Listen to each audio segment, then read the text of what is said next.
Hey! No. Mama Winnie, give us a signal. This was the face of the South African liberation. She was in and out of jail a couple of times. It is said that the husband was in jail for 27 years. It's a subject of debate for another day. But this woman, she was not a member of ANC. She was ANC. I hope you can get the difference. A member of is a subscriber to. She lived and breathed the liberation struggle of now more than 60 million people. It's a shame to look at the ANC and the South African liberation putting her the back foot. Of course, I still have a question for Nelson Mandela, that he could forgive all the white people for the genocide for more than 100 years, but could not forgive a woman who was left out in the cold 27 years for having an affair in his absence to keep the struggle going. This woman breathed and lived. She never got married. She never enjoyed her children. She never enjoyed her husband. She never enjoyed space. Her house was a meeting ground for ANC. Julius Malema, that you know, is a student of Winnie Mandela. Chris Hani went through the hands of Winnie Mandela. The liberation struggle of South Africa was a stillbirth without Winnie Mandela. If I was powerful, I would call Winnie Mandela the mother of South African liberation. The Afrikaners in the apartheid system feared. She did not call for a strike while sitting in her house drinking coffee. She walked in the battlefronts, holding hands together with the soldiers. And when arrests were done, when tear gases were thrown, she was there together with her people. And in South Africa, they have a proverb, they say, "Watinda bafaz." You touch the women, you touch the stone. She was part of the women burning ID cards in the South African government, refusing these barriers that if you are coming from one area to another area, you cannot work inside. If you want to know the history of South Africa, look carefully between the eyes of this beauty pigeon, and you know that beauty can also go with mental acuteness. Viva Winnie Mandela! Viva Amandla! Where to? Dr. Francis Cress Wilson. Dr. Francis Cress Wilson, another one of our brilliant psychologists who demonstrated and explained to us what white supremacy was really all about. Can I have? It made it clear to us that this was not a question. Right here. Okay. Come closer. This was not a question of. Yeah, this is not a question of morals. This is not a question of logic. This is not a question of us making an appeal to these people to do the right thing. This is a question of power and survival. And she made it very clear as a psychiatrist, made it very clear as an activist and a writer. So we have her works and we have her spirit, and long live the spirit. And she, if I may, she coined the principle of genetic annihilation, the motivation for the white supremacist campaign of genetically recessive people, that it's made from a space of genetic survival against a dominant melanated counterpart. So can I have all the ladies take away your phones, ladies? I can just leave one. Okay. This one, I have one comment for this one here. I don't argue with anybody. I don't talk to nobody. Right. I only speak to my equals. The rest, I teach. Yes. As John Henry Clark. Come closer, my elder. You know, tell me about and not only John Henry Clark. And the sister who we've just been dealing with upstairs is Marimba. Yes, so she's very close to him. Worked with him. They were both at a Hunter College there in New York City. So unfortunately, I was able to meet Dr. Clark, talk to him a lot of times. Not only was he a historian. Do we have water here?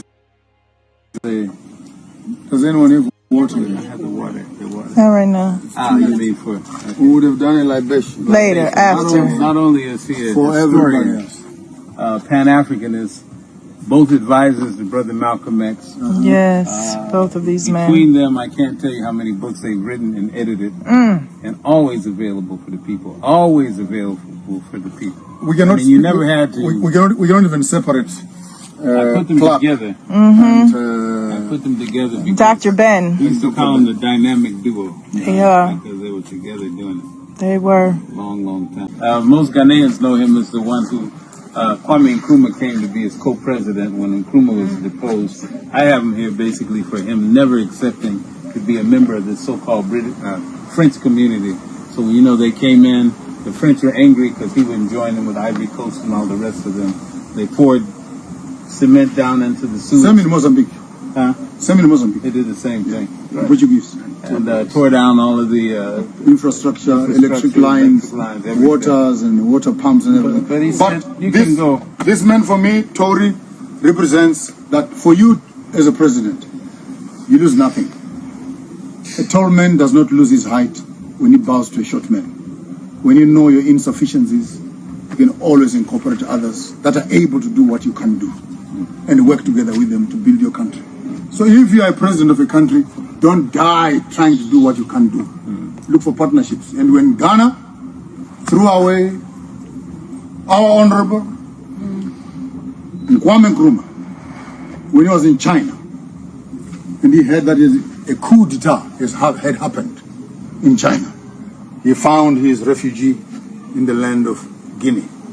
As co-president. When he got to Guinea, the president of Guinea was not afraid to appoint another man from another country, another tribe, quote unquote, and say, come and help me with your mental power to drive the stability. And it's amazing that even after the death of these two men, Guinea and Ghana still consider themselves as two separate countries. Ahmed Césaire, also of Martinique. The Africans who were coming from the French colonial structure, whether they were in the Caribbean, whether they were in Senegal, they started something called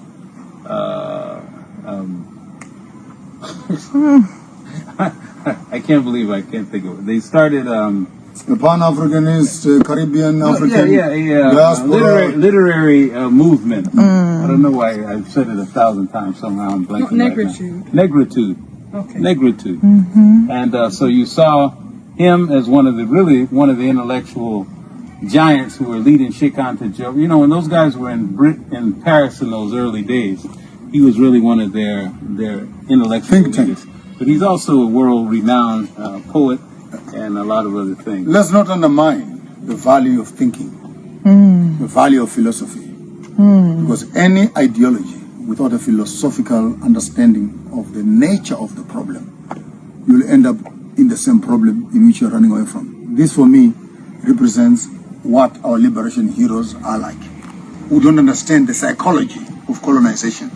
And they step into positions of power and they maintain the same system that has destroyed them. That's what we're taking. Overtaking Haiti now. Samori Toure. Toure of Guinea, I think easily the most effective fighter against the French through the colonial wars all the way across West Africa. He was also an uncle of some level of Sékou Touré here. Okay. And of course they all were hoping that they could get close enough to Ghana, maybe even to team up with the Ashanti to Could be put together a interesting. united front against the colonial. Could be interesting to notice incursions. that the 1830 Tory and the 1922 Tory, that this one could have been a mentor of this one. I learned something right there. Within your family, leave legacies. And then speaking of Toure, we got in Trinidad, of course, Stokely Carmichael, Ready for the revolution. ready for the revolution. So for us, when he was in the U.S., Howard University, Student Nonviolent Coordinating Committee, he was the voice, the name, the face of Black Power for us when we were young. Now when he came to Africa, settled in Guinea, changed his name to Kwame after Kwame Nkrumah, Toure after Sékou Touré, although if you're in Guinea, you'll see sometimes they have the O, sometimes they don't have the O. So he also was married to Mary Makiba. These are some of the first diasporans. We are talking now of the coming back of the diaspora here, but we already have as early as the 1970s, 1980s, 1990s, Pan-Africanists. And they also started the All African People's Revolutionary Guard. This blank space that is here will African ideologies. B.B. King, father of the blues, my daddy's favorite blues man. Yeah. Walter Rodney. Walter Rodney, Guyana. How Europe underdeveloped Africa is the work most people know. Brilliant scholar, worked in Guyana, worked in Jamaica, worked in all around Africa. Unfortunately, I want to say died of a political. I want to say something about Rodney. Political murder. I want to say something about Rodney. Africans, anyway, are all together with us. Take your time. Don't be caught up in national politics and national heroism, where you think that your only hero is in Zambia, your only hero is in Botswana, your only hero is in Tanzania. When you look at some of these people living as far off as Guyana, living as far off as Cuba, Venezuela, Algeria, the French Fanons, the struggle of the black man, the black person, the black woman is the same around the whole world. It's just how we interpret ourselves dealing with the Muslims, how we interpret ourselves dealing with the Europeans, how we interpret ourselves dealing with the Americans. But at the end of the day, the African is being targeted and is a source of cheap resource, money and labor. My order. Absolutely. Queen Amina. Queen Amina, we're going back almost 500 years now in northern Nigeria. House of Queen Amina, Zaria, Zazu as they called it at the time, commanded a huge territory, which is still bordered by what they call Amina walls. So you can still see the remnants of her huge kingdom even now if you go. For those of you who are coming from Nigeria, which you call Nigeria, which is Biafra or Odudua, you do well to go and study the history. Before the British came and called you Nigeria, which means the niggers around the Niger River. Go and study the history of Amina. You may just begin to find the history and the geographical location of the nation of what you call Nigeria today. Eduardo Manlani in Mozambique. We talked about Frelimo. He was actually the mentor of the one you see back here, Samora Machel. He was in the U.S., PhD, all of that. He could have stayed, but he, of course, came back to help form Frelimo, to help struggle against the Portuguese. Unfortunately, he was also killed with I believe it was a parcel bomb that exploded after he had opened 1969. 1969. The Americans claimed they went to the moon, but I was arriving from the moon. They were not there. I didn't see them on the way. Garrett Morgan, I always like for them to know of our inventive side. He invented the traffic signal, he invented the gas mask, invented other things. If you are talking about a traffic light, here is the man who says green means go, red means stop, amber means wait. You just mentioned Frantz Fanon. Frantz Fanon out of Mozambique. Martinique. Mozambique. And what you But see lived in Algeria for quite some time. he lived and fought in Algeria. Yeah. He's a psychiatrist by training. Died at only 37 years old. The Wretched of the Earth, Black Skin, White Mask, is some of the books that people know him by.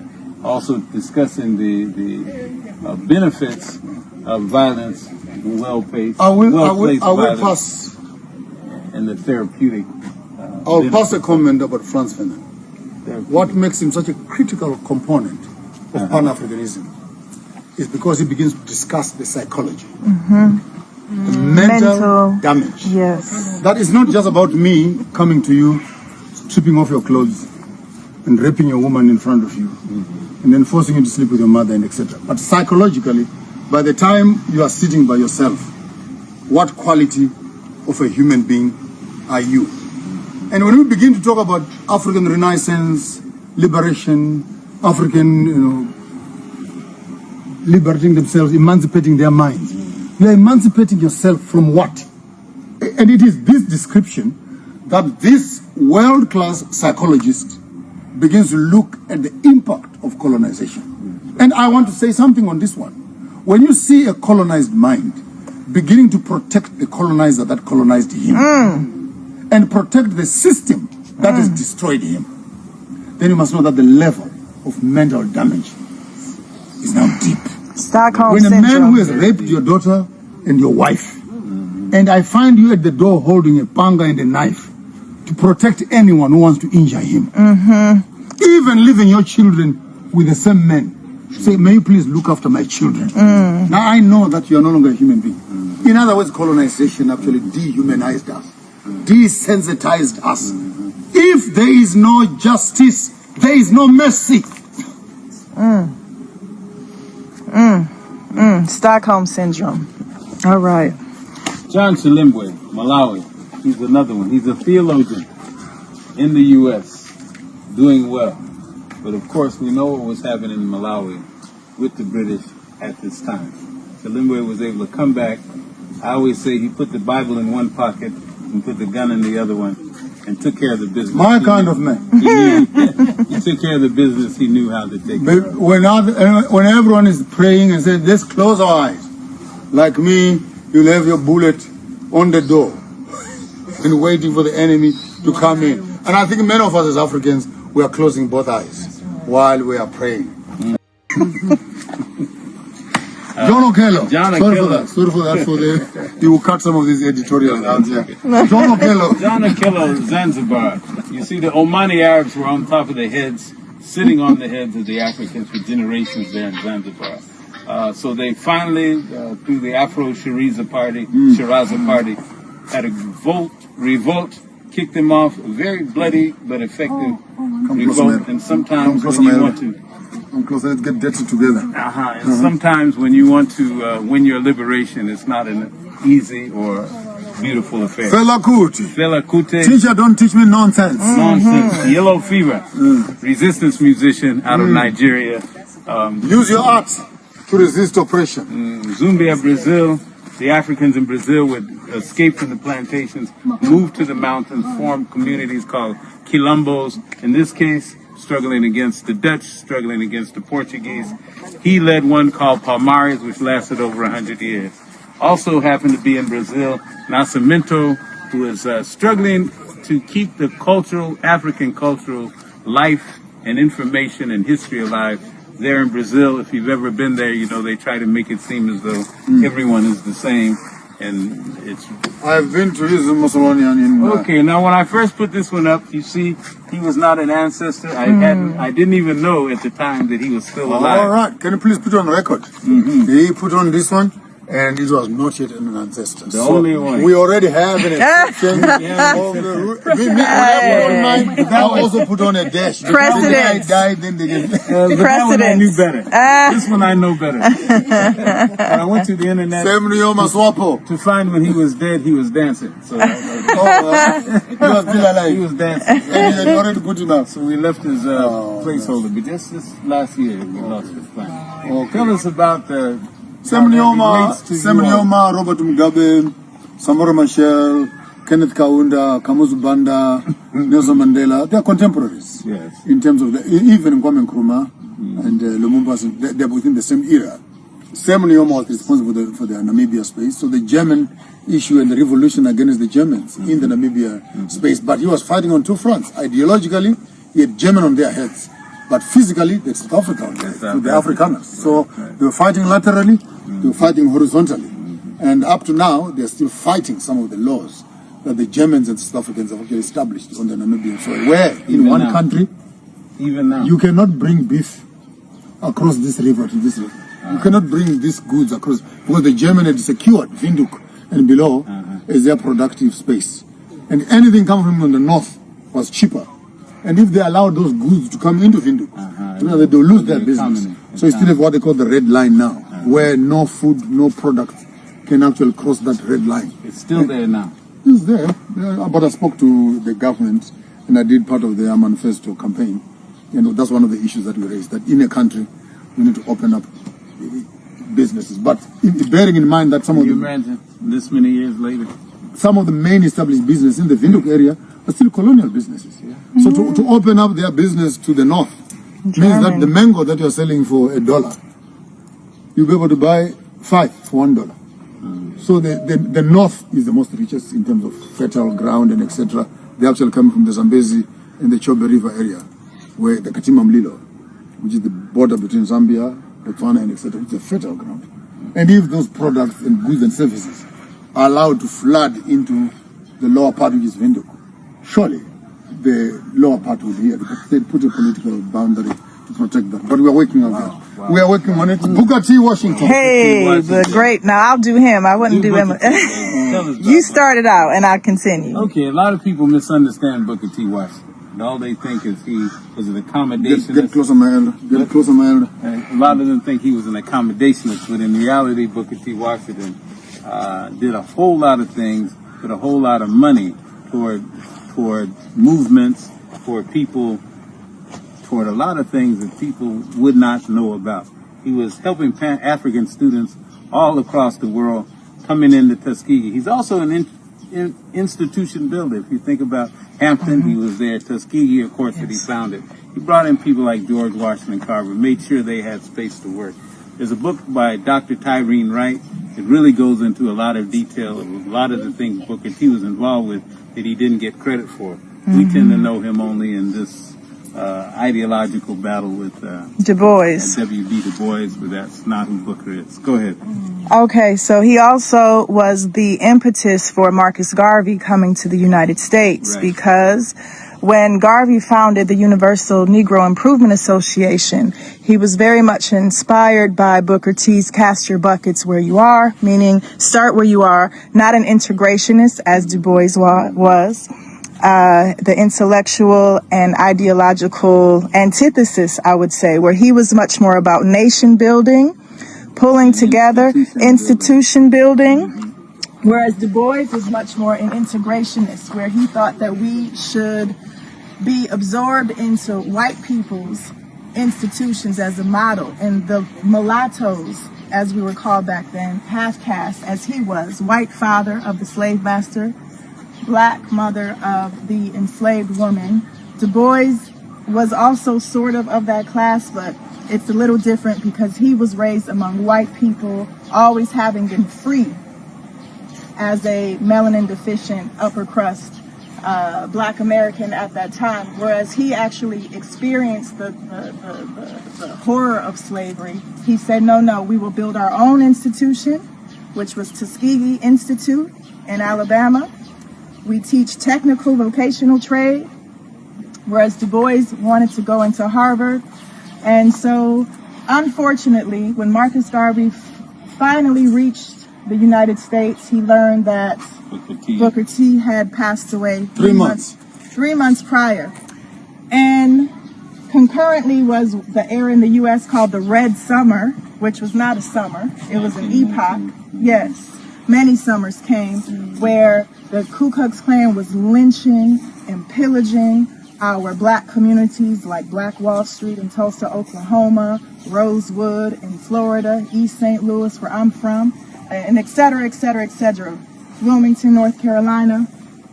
So, yes, he was a thought leader that the Garveyites still follow today. BB And the book was Up from Slavery. Up from slavery. And that's where he got the quote, up, you mighty race. You can accomplish what you will. Booker T. Washington, when you get educated, don't exclude yourself in the struggles of your people.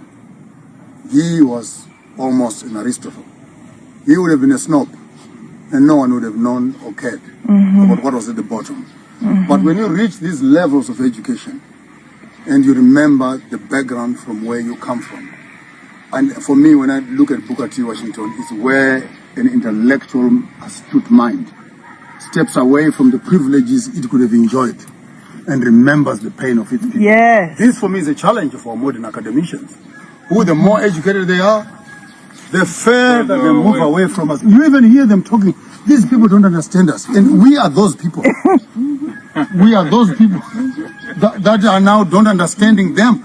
I mean, a child who grew up eating food at home, when he comes back from university, can no longer sleep on the same bed, can no longer eat the same food that his mother gave him, can no longer drink the same water that he drank as a young boy, because now he's a doctor, he's a master's, he's an educated man. I know a certain family in Zimbabwe where the mother had to go and look for a bed for their own son next door. For hell no. If you're that educated, why not buy your own bed? And bring, but that's for another. Patrice Lumumba struggling for the sovereignty then to control his land, control his resources, control the area, the same struggle we're going in through today. Now, I also use this as a chance to tell the children about the 8 to 10 million Africans we lost in the Congo during the rubber extraction period. Conservatively, 8 to 10. 8 to 10. Some say 20, some say 25. King Leopold. They reported. Let's correct the English. Yeah. They reported. You are looking at look at the time 1925 to 61. There's no way where census was done. No. Arms were chopped. Yes. So we have the pictures of the arms, and so we show them to the children sometimes where we're talking about, look, if your husband went off, he didn't bring back enough rubber, they take your arm, they take your wife, your child, their arms, and we have the pictures. You've seen them. Of them holding the arm. So we want our children to know who it is they're dealing with. And 25 million. Hold on a second. Hold on a second. Hold on a second. 25 million Africans die in Congo. Yeah. It is history. 2 million Jews die in Germany. It's a genocide. Now, think about that. Kwavinyika. Kwavinyika, Tanzania. This is one struggling against the Germans. A lot of successful fighting there, but one thing I like the children to know is, as you were mentioning before, when the Germans finally caught him, they cut the head off. Same procedure. Took it to Germany, put it in a big box for viewing among the citizens. So the children, when I tell this story, this is after I've already told them about the hands being cut. After I've already told them about Nahanda's head being taken. Now I'm thinking about this head being taken. They're now beginning to ask, who are they dealing with? Urugu. Surely. You see? Because if you don't put these things in context, they won't understand it's the business of the head. And one other thing that we don't talk about is, when they cut these hands off back here, in Belgium, you can go online and find where they have the chocolate hands. They cut the hands off and put them under the glass, and you go buy chocolate. Let me have 2 of dark chocolate, small hand, 2 of the light. Yeah. Cannibalism. So we talked to one man, and we Bruh. found out the reason they were doing it. They were doing it to demonstrate that they, even though they were a small country, had this kind of power and dominion over African people. They even made stamps. Postal stamps. With the hands. Same colonials. With the hands. Genocides that they're doing. Genocides, beheading, and etc. I think I can be given an opportunity You have to to go explain here. Robert Mugabe. Mugabe, because Who became a one lot of of people, as you know, come here and say, oh my God, you have to take him off. No. You know what I mean, because of the BBC Western media. That's what they got. He was a favorite of the British Empire. He has more than 40 degrees, doctorates, from America to Europe and etc. As long as he played the game of the white people. Toward the sunset of his rulership. When the war veterans got tired of negotiating the white people, who said they're going to pay for land and they refused to pay for it. They said, you and your British government in negotiations, you're going to go to hell. We are taking over the land. And Tony Blair declared, we are no longer paying for the land. That's right. Willing buyer. We cannot be using our British money to look after the British colonies and the soldiers of the ancient empire of Margaret Thatcher. That's where Mugabe raised his statement, Tony Blair, keep your Britain, I'll keep my Zimbabwe. When he touched land, he became the enemy of the whole world. Tyrant. Why? Because land is a means of production. Mining was affected. Banking was affected. Insurance was affected. Loan was affected. Anglo-American was affected. And when that backbone of colonial management of African resources was tampered with, the very darling who had a castle in Coventry, who was conferred sirs and respected by the Queen and sipped juices with Dukes of Ellington, became a thug and a tyrant. And let every African president learn from the Mugabe model. You are a favorite of the West as long as you don't touch land. And the day South Africa learns that lesson, we'll start talking to you politics. Elijah Muhammad. Malcolm X. People like Malcolm X, Muhammad Ali, a lot of them came from the Nation of Islam. But this is the closest thing that we have had to a functioning nation within a nation for black people in America. We really haven't had anything like it. Economically independent, their own media, their own schools, bakeries, Own economy. banks, all of this. Ida. Be well. Ida B. Ida Wells, B. Wells. anti-lynching crusader. This is where I let the children see the pictures of. For students, please Google the word lynching. Don't just listen to English. Lynching or lynching, somewhere there. Lynching. It has to do with picking up the alpha male within the African community who showed resistance and power and demonstrate how vicious you could be to destroy their ego, even to kill them, putting them between horses and tear them apart, or cut off their tongues and pour hot tar on them and burn them alight, or hang them and etc. Humiliate them so that anybody else who was weaker than this one would learn how to fall in line. Women too, who resist. And their children be fed to the crocodiles. We don't speak of other details, but what are we embarrassed about? Rape cases, even the word motherfucker. Motherfucker. Literally what it meant that they would find a healthy male and is born from one mother. They blindfold the boy, blindfold the mother, and he's made to impregnate his own mother so that they could produce a hybrid quality of slaves who were healthy. And they called these boys MFs, motherfuckers. Sekukune. Sekukune in South Africa. Now, he struggled really against the Boers is where... Especially at dinner. Especially at dinner. Sekukune. Sekukune in South Africa. Now, he struggled really against the Boers is where I think he, at least as far as I was reading, is where he had his most successes. But having most successes also moved the struggle against the British. Sekukune, right now, his area is one of the strongest and most richest parts of South Africa. They are contributing more than $2 to $3 billion a month towards the GDP of South Africa through the minerals. Through the minerals. That are in Sekukune. And are they controlling? They are not in control of those minerals. Okay. So the struggle of Sekukune still continues. And he resisted. Say it again so I can say it right. Sekukune. Sekukune. Sekukune. It's right in the northeast part of South Africa. I've been close. Yes, Nehanda. Now we're in your backyard, Now so we're you in have the to take backyard. this one. You cannot talk of the Zimbabwe Liberation Movement unless you talk about Nehanda. What Asantewa was to Ghana. She was. But what gave her an advantage? She was a prophet. She, before even the white people came, told us prophecies. I see ships that are coming. There are people that are coming here who have no knees, who they're putting on trousers, whose ears shine and the sun can show on the other side. They were carrying coins in their things, and the book in their hand. Please don't accept the book. Don't accept the coins.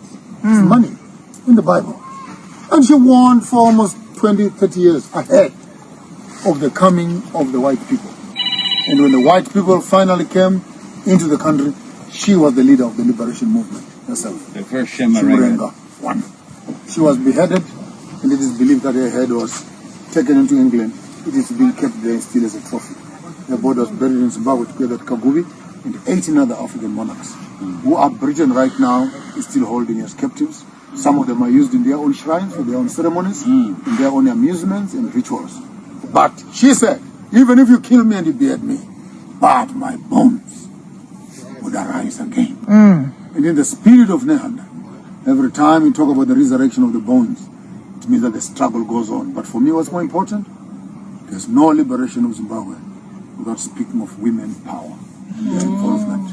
And until women stand where men fail to stand, there's nothing that's coming. And men of our politics right now is full of men. Maybe we need to have more women. Power. And the pains of death can come back to the consciences of business. I thank you. Martin Luther King. Now, the children will know Martin Luther King, but we have to give them our version of the man who was struggling against capitalism, racism, materialism, and, of course, the wars that were prevalent at the time. So, they all do know is Martin Luther King. We have a government here. We have a government here who can tell us about Martin Luther King. Come on. No. Oh, I can say something. No. Moving on. On the list of your issues. Oh, all right. Okay. Hatshepsut. So let's keep pushing. No, it's all right. Hatshepsut of ancient Kemet. I just like the young girls who are coming through to also know that there were female pharaohs of Kemet, and it wasn't only a male affair. This was a woman. My We're time not would have going to been be taught patriarchy Malcolm by X. white people. We as black people have never had a problem with women. Never. Thrones belong to women. And women are actually the ones who have the thrones, because what they carry is one that is coming on the chair. The one that is on the chair is a custody. He is just keeping it for what is below the chair. So the issue of women royalty has never been an issue until theology and religion came in. Kaliderat. Now we're taking 641. The Arabs are now in control of Egypt. That's a cowrie shell. The Arabs are now in control of Egypt. They also made the mistake the Romans made. They went south to conquer Nubia, where the Romans went south to conquer Kush. They ran into Kaliderat and his army. They pushed them back into northern Egypt, forced them into what they call a Bact. A Bact is a treaty, and it was 700 years. So you can imagine having the power to enforce a 700-year treaty against the Arabs in those days. Now today, how long could we enforce a treaty? 99 years. 99 years, maybe 99 days. Muhammad Ali. Muhammad Ali, the greatest of all times. I like the children to know. That he refused to go into the military. He refused to fight in wars against people. In my young who had days, nothing man. to do In my young days, man, I thought I'd be a good boxer. And we used to think about Cassius Clay, yeah? Yeah, that's his beforehand. Latjor Diop, also out of Senegal, he was struggling against the French again, who were trying to run railroads through his kingdom. Died in battle against the French. Antonio Maceo. Antonio Maceo, Cuba. The Cubans had to fight the war of liberation and independence against Spain. A lot of people don't know their leading general is an African. Right. Senke. Pie or Senke. This one they mutinied the slave ship and tried to bring it back to Africa. So when they mutinied, they killed the crew and they tried to steer the ship back to Africa. One of the things that hurts me is when I tell the children here that after they took the ship over, they tried to bring it back to Africa. And sometimes the children ask me, why? No. You see, this is how you know where we are. But they Well, they still want to need go on know. with slavery. Well, maybe you could get a visa out of it. I don't know. Amistad. Fred Hampton, the chairman. Black Panther Party, Chicago. Chicago. You see, the children normally recognize how young he is, 21 years old, and was killed by I the think I need to FBI. pay homage here. Respect. When he went down, I was coming in. I was born 1969. 1969. When one seed goes down, another tree comes up. Right. That's Fred Hampton. Nah. That's the year America lies that they went to Oh yeah, his son is. We have a problem here we lost the, chipped out the eye, so we had to, but we'll paint that up. This is Maharero. Now he looks like a pirate, no? Yeah, he looks like a pirate, but he was Maharero, the Hereros, the Nama, of course, having to struggle against the Germans. 25,000. So the Germans committed the first genocide. And so the second genocide that we hear about the Germans committing in Europe was not where they started. No. This was the practice run, and the Nama and the Herero. And when I went to the tribe, they would literally kill a husband and then bring the head to the wife. And then ask the wife to skin and remove the skin, because they wanted the bone. They wanted just the structure without the meat. So imagine your husband is killed and his head is brought to you, and you must now with a knife scrape off all the flesh on his head, poke out the eyes, remove all the brains, wash the skeleton, and then go and give it to the Germans. Urugu. This is Man unkind. This is what you are talking about. You're not talking about genocide. Sometimes you just think about chopping and killing. But the trauma, the trauma is way beyond even words that you can explain. Let's move on further. Oliver Tambo. Oliver Tambo. This is closer to me home. Okay. This was the president of the ANC in diaspora. He was responsible for negotiating all ANC deals with the international community, mobilized towards apartheid, sanctions for South Africa, and the liberation of South Africa. He is actually the progenitor and the one who got Nelson Mandela to the stage where he is. But behind him, of course, are much more longer stalwarts like Steve Biko, like Langali Balele, and other people that actually have gone Mashango, who actually beheaded and killed behind. But he remained in exile, lived in Britain and etc. Diplomat of note who was responsible for negotiating South African liberation And also struggle. got weapons inside. Yeah, of course. Mkhonto sees where Jacob Zuma was now the military leader within the underground to liberate South Africa. Yes. Agostinho Neto, Angola. You know, he was a doctor, a medical doctor by training. Also a very well-known poet. Looking at the glasses. Also, Yeah, fashion was here a long time ago. Yeah. I know these glasses are hot these days. Yeah. anyhow, struggling against, of course, the Portuguese. He was the leader of that struggle, their first president after they had won their liberation. So we read about him, we read his works, world-renowned poet. This is the third Haiti. This is the third Haiti I see here. Haiti gets a lot, huh? With Yeah. 1804, Haiti. I don't have Haiti. All right. we owe Haiti. Some 1804. of these, the Haiti is very important. Yes. Because that's why they're still punished. Yeah, that's where they That's started. right. They're punished today because they're the only ones that fought and won in that hemisphere. This young girl at 9 years old began to run away from the plantation. They would catch her, they would brutalize her. As soon as she got another chance, she would run again. This went on over and over, year after year. They even forced her to have a child. So the reason I have her here is because I want the young people to know that even at 9, we had people who absolutely refused the dominance of the slave And trade. their garments are stained with blood. Yeah? And they are the ones, you know. So I met a young girl at the mall one time. She came to me very excited. She said, "Oh, I came to your wall 3 years ago." I said, "Who do you remember?" She named some people. She said, "But the girl."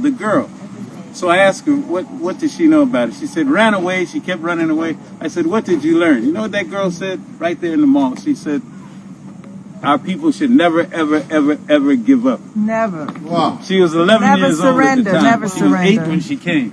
By You see? Bure. Barbary is Sierra Leone. That's when they had the hut tax wars. And so what they used to do is tell the Africans, there's a tax on your hut, you need to make some money. But how do you make the money? By digging the mines. So my man said, we're not digging mines for money to pay for taxes on huts that we already own. He went to war with the British. Felix That's what- Maume. Felix Mume is not so much exactly what he did, but what he represented. Here in Ghana and Africa, when we hear the words Switzerland, Geneva, all of this thing, we think it's next to heaven. He was there negotiating. He was killed with thallium at dinner. And the reason I have him here is so they recognize that they can kill you anywhere. Another day. Right. Sinke. Pie or Senke. This one was, they mutinied the slave ship and tried to bring it back to Africa. So when they mutinied, they killed the crew and they tried to steer the ship back to Africa.